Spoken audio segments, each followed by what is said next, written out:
Alam naming mahalaga sa inyo ang kalusugan ng mga alagang manok.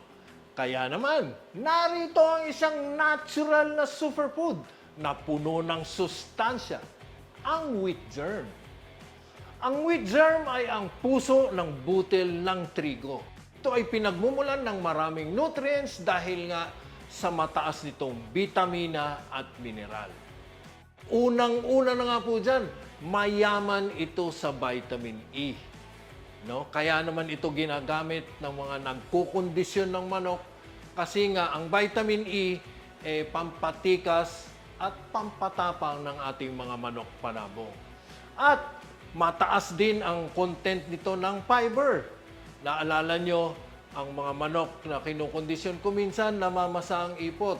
Itong fiber na to ang makakatulong upang hindi maging basa ang ipot ng ating mga hinahandang manok. Ito ay mayaman din sa carbohydrates na nagbibigay ng energy.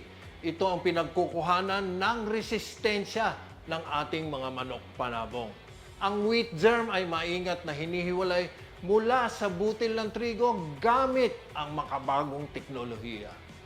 Pagkatapos, ito ay tinutos kaagad para mapahusay ang natural nitong nutty flavor at agad na binabacuum pack para mapanatili ang pagiging sariwa nito. Para sa inyong pang-araw-araw na supplementation, paghaluin lang ang 1 kutsara ng wheat germ sa 300 grams ng patuka o kaya naman 3 kutsara po bawat kilo ng patuka ng manok panabong. Sa natural na lakas at proteksyon, piliin ang wheat germ.